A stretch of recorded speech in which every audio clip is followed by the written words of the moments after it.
one, Rob Knox from the 9. Just kind of piggybacking off of one of the questions. Obviously, you've coached a while. What was special about tonight or different as far as just being part of the Armed Forces Classic and obviously having to change venues and things of that nature? Yeah. When it was first talked about, obviously it was a different experience, flying overseas, going to a different country, being on the base. It involved a lot of things that would have been pretty incredible to experience. So when it didn't come through, I never thought of this as being like a consolation prize. This place is pretty amazing. It's pretty special. I have been here, with the national team. We were here for a week when I was coaching the Olympic team. So I knew what we were in for, and I knew the players once they got around the midshipmen and had a chance to interact with them and listen to their stories. I knew it would be, be pretty special for them. Just, I think Sarah said it, easy as well. To see kids their age and the standard that they have and the professionalism that they carry themselves with, and I think all those things are worthwhile. To have a basketball game, I think, is just added benefit, but I don't think the experience can be replicated just by playing a regular college game just anywhere. Hey, Coach. Jalen Holmes with Double Tech Sports. Yeah. So you could feel the energy in the arena tonight. Like, how do these moments help elevate not just your program, but women's basketball as a whole? You try to do things like this for that reason, to bring some more awareness, and as much as the awareness has improved over the last couple of years especially, I think it's important to make that make sure that commitment or that sort of incredible outpouring that we've had the last couple of years, that we continue to push it forward, and not sit back and say, yeah, we're there now. We got a long way to go, to catch up to where we want to be. But ESPN is incredible at these events. They're big events people. They've got their best crew, over there on the stage. They've got their best crew calling the game on the sideline. So I think all that speaks to what ESPN and the world of women's basketball is today, that it's a big event. And, UConn, as long as I've been there, we kind of like big events. Geno, is this about what you expected for a season opener, and just kind of the highs and then the second half, more or less? What did you make of the variety of basketball you saw from your team? That's usually what you get at this time of the year.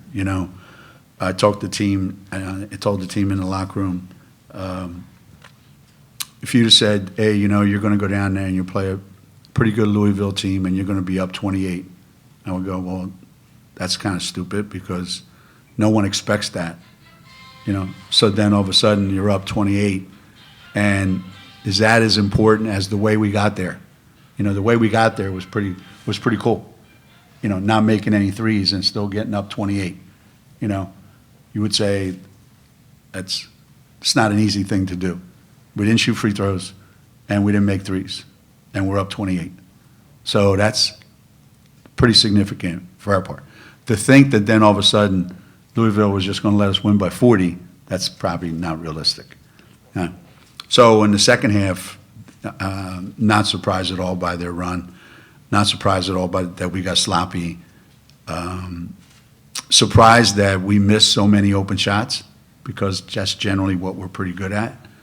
But but we got to see people in real action, and we have enough. Let me put it this way. I don't ever want to walk off a court this year because we're UConn and we're defending national champions and we're preseason #1 and make wins feel like losses because we didn't win by enough, we didn't win the right way, we had too many lulls, we were too sloppy. Today we were a typical basketball team. A little bit better than typical, but generally speaking, that's what happens in basketball games. You have peaks and valleys. You play really well, you don't play well. You shoot good, you don't shoot good. So, for the first game out, I thought it was a tremendous success. Yeah. Yeah, Geno, just in terms of the offense, I mean, especially against a 2-3 zone, I know it's hard to kind of break a 2-3 zone, especially when, you have the guards up top and collapsing, but it seemed like their guards were being able to be spread out. I mean, what can you say about your wings and how they were able to collapse the defense and then allow you to kick the ball outside to the corner and nail those threes when you could? Yeah. Coming out of the first half, we knew that it was going to be a different defensive style that we were going to have to play against. They weren't just going to keep doing what they were doing.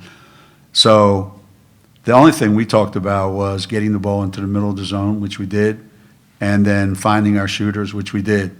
And if we'd have made half the ones we missed, then, it would have been a different story. But zones are really good when you miss, because then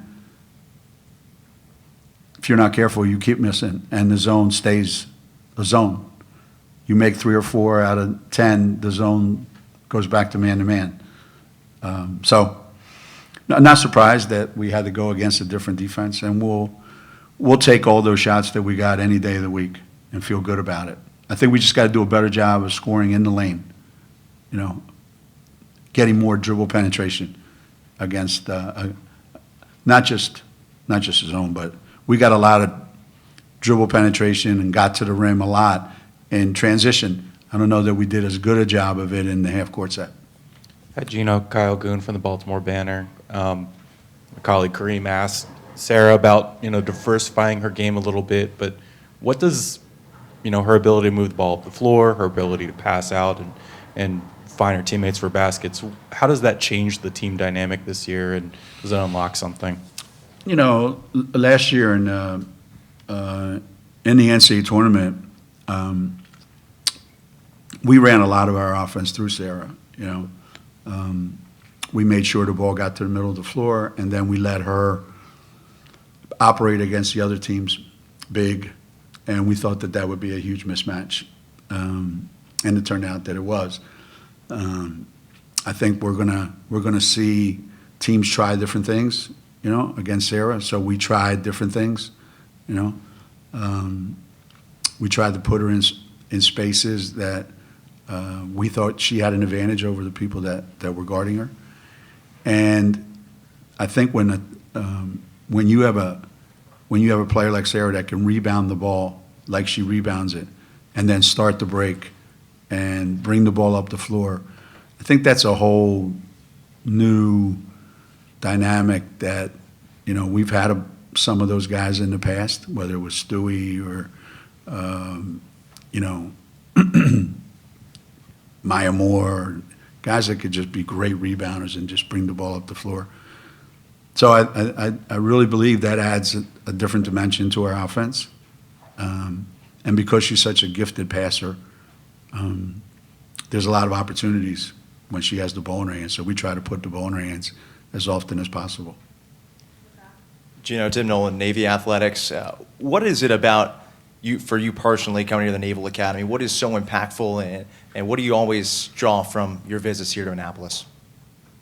All my visits here are about history, about tradition, something that I'm pretty touched by. I think all the academies in this country have a unique place in America. My father-in-law, Kathy's father played basketball here, graduated in 1932, before the war. You know, got a chance to find a stat sheet, you know, with his name on it.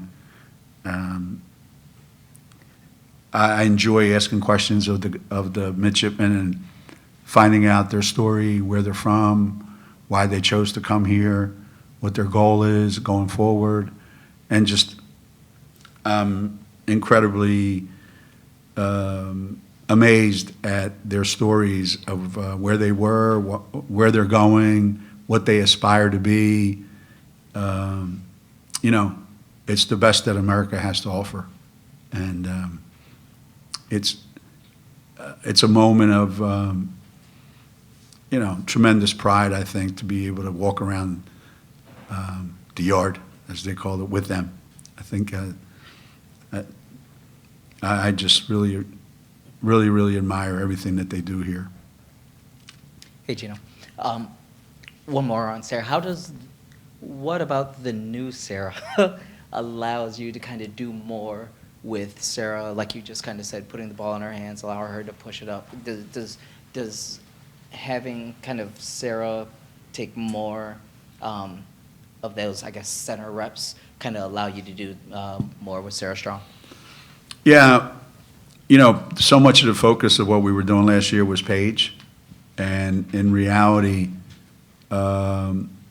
we played a little bit slower at times last year to accommodate Paige, because we wanted to make sure the ball was in her hands, and that she and Sarah could play a lot of two-man game, and Paige was able to find whoever was open easy. So between Paige doing that and then giving it to Sarah, we had two people that we thought anybody that's remotely open is going to get an open shot today. Well, without Paige being there, you know, obviously we've lost that. So now she's going to have it more often, and we'll find her more often. And it's incumbent on her to then take the ball and make something great happen. You know, so we post her up and she scores on a couple big-time moves inside. You know, we put her outside, she finds people. I don't think she shot the ball great today, but she's a playmaker, and we're going to put the ball in our best playmakers' hands.